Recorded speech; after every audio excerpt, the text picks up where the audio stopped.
ഏവർക്കും ഈ വീഡിയോയിലേക്ക് സ്വാഗതം.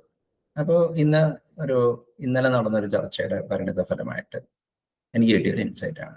അപ്പോൾ ഞാൻ പൊതുവെ ഈ നമ്മുടെ നാട്ടിലൊക്കെ യുക്തിവാദികളൊക്കെ പറയാനുണ്ട്. അതായത് ഇത്തിരി സ്പിരിച്വൽ ഡിസ്പൊസിഷൻ കാണിച്ചു കഴിഞ്ഞാൽ അവന് ശാസ്ത്രബോധം ഇല്ലാത്തതുകൊണ്ടാണ് അവൻ അങ്ങനെ പറയണേ, ഉപനിഷത്തുകളൊക്കെ വെറുതെ പൊട്ടത്തരമാണ്, ഇങ്ങനെയൊക്കെ പറയാറുണ്ട്. അപ്പോൾ ഈ ശാസ്ത്രമാത്രവാദികൾ അഥവാ സയന്റിസം കൊണ്ടു നടക്കുന്ന ആൾക്കാരാണ് ഭൂരിഭാഗം. പക്ഷെ വൈശാഖൻ തമ്പി എന്ന് പറഞ്ഞൊരു ചിന്തകനുണ്ട്, ഒരു ഇന്റലക്ച്വലുണ്ട്. പുള്ളി കുറച്ചും കൂടി ആ കാര്യത്തിൽ പ്രാഗ്മാറ്റിക് ആണെന്നാണ് വിശ്വനാഥൻ ഡോക്ടറും വൈശാഖൻ തമ്പിയും അവരൊക്കെ തമ്മിലുള്ള ഡിബേറ്റ് ചെയ്ത് എനിക്ക് മനസ്സിലായത്. പക്ഷെ പൊതുവെ ഒരു സയന്റിഫിക് ഫണ്ടമെന്റലിസം പൊതുവെ നമ്മുടെ നാട്ടിലെ ആൾക്കാരെയാണെങ്കിൽ, അതുകൊണ്ട് തന്നെ ഈ ശാസ്ത്രം എന്നുള്ള പദം കേൾക്കുമ്പോൾ തന്നെ ഒരു എന്താ പറയാ, ഒരു ആക്കി സംസാരിക്കുന്ന മാതിരിയാണ് തോന്നാറ്. പിന്നെ പൊതുവെ ശാസ്ത്രബോധവും ശാസ്ത്രവും തമ്മിൽ നല്ല വ്യത്യാസം ഉണ്ടെന്നൊക്കെയാണ് എൻ്റെ വ്യക്തമായ കാഴ്ചപ്പാട്. അപ്പോ ഈ ശാസ്ത്രാധിഷ്ഠിത ചിന്താപദ്ധതി വേണമെന്നുള്ളതിൽ എനിക്ക് തർക്കമൊന്നുമില്ല. പക്ഷെ ശാസ്ത്രത്തിന് എന്താ പറയാ, ആൾക്കാർ പറയുന്ന ഗോഡ് ഓഫ് ഗ്യാപ്പ് എന്ന യുക്തിവാദികൾ പറയുന്ന, ഇടയ്ക്ക് ശാസ്ത്രത്തിന് നിർവഹിക്കാൻ പറ്റാത്ത പല കാര്യങ്ങളെ കുറിച്ച് സംസാരിക്കുമ്പോൾ ശാസ്ത്രം ഒരു നല്ലൊരു ടൂളാണെന്നൊന്നും എനിക്ക് തോന്നാറില്ല. പിന്നെ ഇനിയിപ്പോ ശാസ്ത്രം ഇല്ലെങ്കിൽ തന്നെ നമുക്ക് എന്താ പറയാ വേറെ, അതായത് ഇപ്പൊ ഫോർ എക്സാമ്പിൾ മറ്റേ ഫിസിക്സിനെ കുറിച്ച് ചില ആൾക്കാർ ഫിസിക്സിനെ കുറിച്ചൊക്കെ ഭയങ്കര ആധികാരികമായിട്ടൊക്കെ സംസാരിക്കുന്നതാണ്. ഞാൻ പൊതുവെ I am not a dodo in physics, but still ഞാൻ ഫിസിക്സ് അറിയാന്ന് ഞാൻ ഒരിക്കലും ക്ലെയിം ചെയ്യാറില്ല. കാരണം അതിന്റെ ഒരു പ്രശ്നം എന്താണെന്ന് വെച്ച് കഴിഞ്ഞാൽ, ഞാൻ കണ്ടേക്കണ സോഫ്റ്റ്വെയർ എഞ്ചിനീയേഴ്സ് ഏറ്റവും കൂടുതൽ അടി വാങ്ങിക്കുന്നത് ഫിസിസ്റ്റുകളുടെ ഇതാണ്. അപ്പൊ software engineers, among the software engineers somebody will be good at physics. അപ്പൊ അയാൾ വിചാരിക്കണ അയാൾ ഫിസിക്സിൽ എന്തൊക്കെയാണെന്നുള്ളതാണ്. പക്ഷെ പ്രശ്നം ഉണ്ടാവുന്നത് അവിടെ ഒരു മെയിൻ പ്രോബ്ലം എന്താന്ന് വെച്ച് കഴിഞ്ഞാല്, ഈ എന്താ പറയാ, ശാസ്ത്രം ഫിസിക്സ് നമ്മളൊരു BSc ഫിസിക്സ് പഠിച്ച ഒരാളെടുത്ത് പോലും നമുക്ക് പിടിച്ചേക്കാൻ പറ്റില്ല. അപ്പോ when people from different walks of life, doctors, engineers,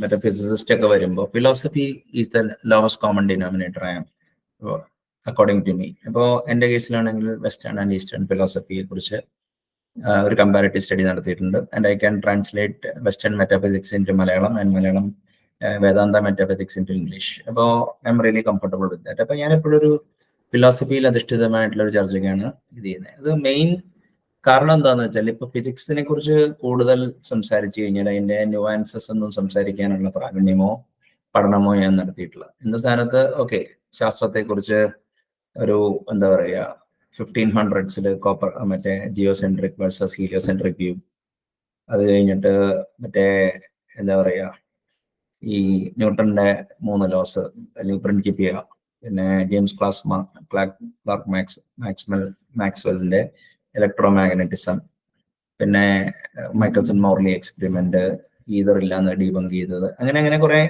കാര്യങ്ങളും, പിന്നെ റിലേറ്റിവിറ്റിയുടെ കോറസൻസ്, Lorentz transformation, elementary quantum mechanics, അതിനെ കുറിച്ചൊക്കെ എനിക്ക് നല്ല ധാരണയൊക്കെ ഉണ്ട് എങ്ങനെയാണെന്നുള്ളത്. പക്ഷെ ഇപ്പൊ ഈ Copenhagen interpretation versus string theory, M theory എന്നൊന്നും ചോദിച്ചു കഴിഞ്ഞാലൊന്നും, since I don't have the competence to study it, I generally ഒരു ഫാക്ച്വൽ ലെവലിലാണ് ചെയ്യുന്നത്. അപ്പൊ ഫിലോസഫിയുടെ ഒരു ഗുണം എന്താണെന്ന് വെച്ചാൽ, നമുക്ക് ഫിസിക്സിനെയൊക്കെ ഒരു ഫാക്ച്വൽ ലെവലിൽ നമ്മൾ സംസാരിച്ചു, if you are factually accurate you can get away with. പക്ഷേ when you speak about physics in a public platform with physicists, but you are forced to go deeper into it. അപ്പോൾ അത് പലപ്പോഴും ഞാൻ ഈ amateur physicists, people who are interested in physics, without studying much mathematics, I don't know how they can actually proceed in physics further. അപ്പോൾ ഒരു ഫിസിക്സിലെ പല കാര്യങ്ങളെ കുറിച്ചും, ഇപ്പോഴത്തെ കാലത്തെ മോഡേൺ ഫിസിക്സിന്റെ പല കാര്യങ്ങളെ കുറിച്ച് നമുക്കൊന്നും സംസാരിക്കാൻ പോലും അതിന്റെ ബാക്ക്ഗ്രൗണ്ട് ഉണ്ടാകണേ തന്നെ ഇറ്റ് വിൽ ടേക്ക് ഇയേഴ്സ്. അപ്പോ whenever a software engineer talks to people from other profession, try to get competence in philosophy and ground your discussions based on philosophical position so that all can be on the same page. അല്ലെങ്കിൽ physics, അത് കഴിഞ്ഞാൽ പിന്നെ chemistry, അത് കഴിഞ്ഞാൽ biology, അങ്ങനെ natural സയൻസസിന് biology ഒരു പല positions ഉണ്ട്. ഇപ്പൊ physics and chemistry at least materialistic science ചർച്ച ചെയ്യാനുള്ള പ്രാവീണ്യം മിക്ക സോഫ്റ്റ്വെയർ എഞ്ചിനീയേഴ്സിനും ഉണ്ടാവില്ല. അപ്പോൾ it's better to take that into some kind of an abstract space.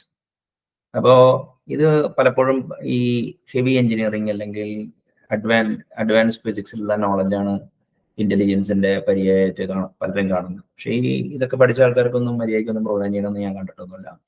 If you want to program well, you should study abstract structures like lambda calculus, Turing machine, predicate logic, group, category, ring. അങ്ങനത്തെ abstract structures പഠിക്കുകയാണ് from mathematics, and then you should be really good at എന്താ പറയാ philosophical positions, discrete math. അങ്ങനത്തെ കാര്യങ്ങളിൽ ഉള്ള നോളജാണ് ഒരു software എഞ്ചിനീയർക്ക് വേണ്ടത്. അപ്പോൾ രത്ന ചുരുക്കം ഇത്രയേ ഉള്ളൂ. Don't argue with specialist. And even if you are having an argument with a specialist in some domain, try to take it into some kind of a common ground so that you can do meaningful discussion without any embarrassment. ഫിസിസിസ്റ്റിനെയും കെമിസ്റ്റിന്റെ അടുത്തൊക്കെ പോയി അവര് nuances വെച്ച് നമ്മളെ കൊല്ലും. That's why I never say that okay I M good at physics, chemistry or those kind of subjects. Always try to keep at least your public positions in certain things which you are sure where you can actually do second order arguments. ഇങ്ങനെയല്ലെങ്കിൽ അടിയിട്ട് ഇപ്പോൾ ഞാൻ ഈ ഒരു insight ആണ് why I don't speak much about physics despite having one standard deviation knowledge compared to most laymen. പക്ഷെ അതുകൊണ്ട് തന്നെ എൻ്റെ അത്രയും ഫിസിക്സ് അറിയാത്തവർ എൻ്റെ അടുത്ത് വന്ന് ഫിസിക്സ് ഒക്കെ വന്നിട്ട് ഡയലോഗ് അടിക്കുകയും കാണാം. അപ്പോൾ rather than studying physics, chemistry in isolation, study the intellectual history of the world and how things evolved, whether it is in natural or social sciences. അതാണ് കുറച്ചും കൂടി ഇത് ഒരു ഫിലോസഫി ഓഫ് സയൻസിൽ കുറച്ച് ഗ്രൗണ്ടിങ് ഉണ്ടെങ്കിൽ നല്ലതായിരിക്കും. അപ്പോൾ I hope this video was useful. നന്ദി, നമസ്കാരം.